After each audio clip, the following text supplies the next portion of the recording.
époque où la motivation est glorifiée. Vidéos motivantes, citations inspirantes, discours enflammés. Partout, on nous pousse à trouver la motivation. On croit qu'elle est la clé de la réussite, qu'il suffit de l'attraper au vol pour transformer sa vie. Mais qu'arrive-t-il lorsque cette motivation disparaît? Lorsque l'envie s'évapore, que les obstacles se dressent, que la fatigue s'installe?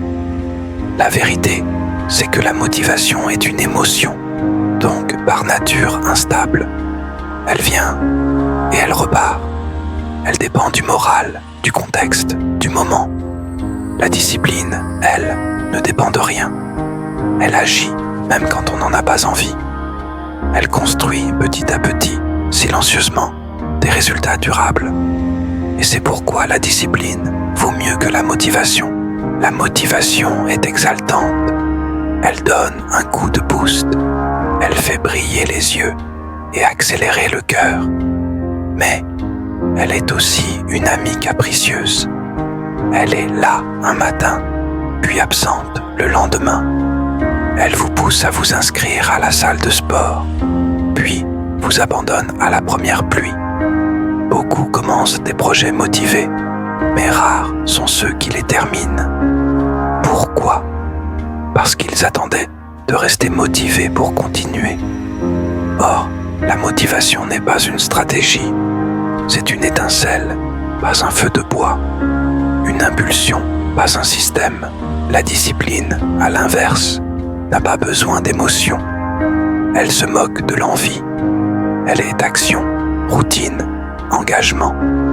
Elle dit « Je le fais parce que je me suis engagé, pas parce que j'ai envie ». Un sportif ne devient pas champion parce qu'il est toujours motivé. Il le devient parce qu'il s'entraîne tous les jours, qu'il pleuve ou qu'il vente.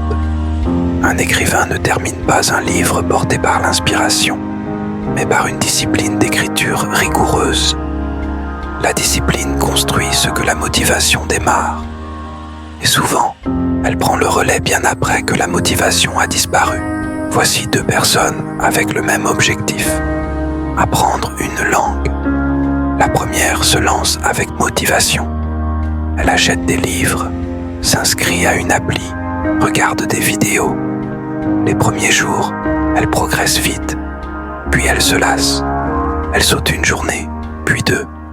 Elle perd l'élan. Elle abandonne.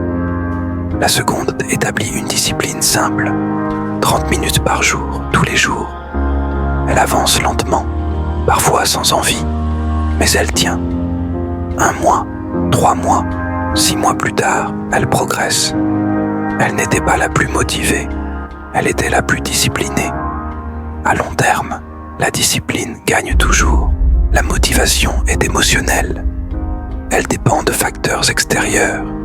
Une vidéo inspirante, une discussion, une réussite temporaire. Mais lorsque ces éléments disparaissent, elle s'effondre. La discipline, elle, repose sur des fondations intérieures. Elle est ancrée dans une vision, une décision, une structure. Elle ne tremble pas au moindre vent contraire. Elle est le mur porteur de vos objectifs.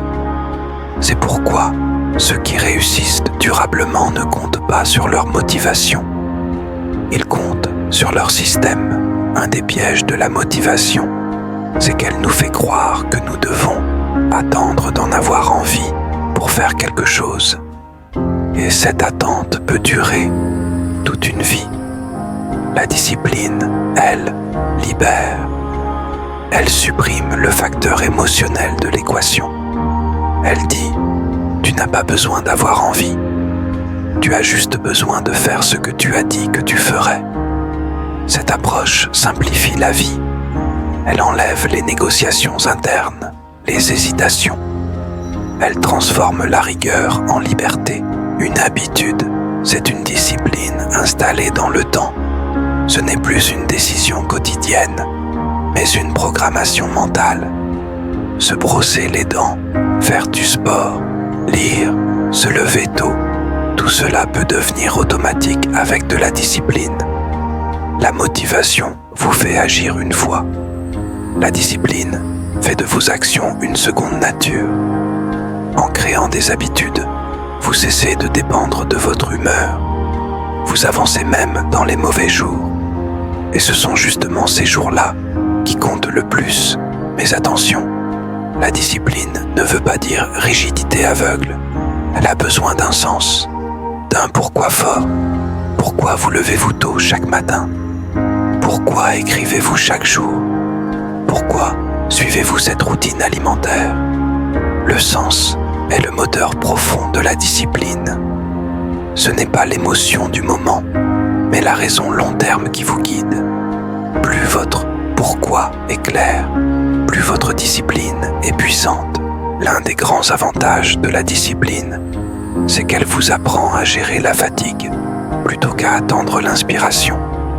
Elle vous pousse à adopter une hygiène de vie, à optimiser votre environnement, à planifier, à vous reposer intelligemment. Elle vous rend plus lucide, plus organisé, plus durable. La motivation ne vous sauvera pas les jours de grande fatigue. La discipline, elle, saura ajuster votre effort sans abandonner l'objectif. Chaque fois que vous suivez votre discipline, même sans envie, vous gagnez un peu plus de respect pour vous-même. Vous vous prouvez que vous êtes fiable, cohérent, engagé. Cette estime de soi est fondamentale. Elle ne naît pas du confort ou du succès rapide, mais de la cohérence entre ce que vous dites et ce que vous faites. Et plus vous vous respectez, plus vous aurez confiance en votre capacité à affronter n'importe quelle difficulté. Voilà le pouvoir secret de la discipline. Elle vous transforme de l'intérieur. Beaucoup pensent que la discipline est une prison. En réalité, c'est tout le contraire. Elle est une clé de liberté. Car quand vous avez une discipline, vous n'êtes plus esclave de vos émotions, de vos envies, de vos excuses.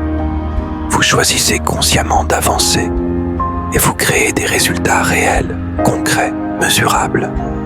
La discipline vous rend maître de vous-même et c'est la plus grande liberté qui soit. Vous n'avez pas besoin d'être motivé chaque jour.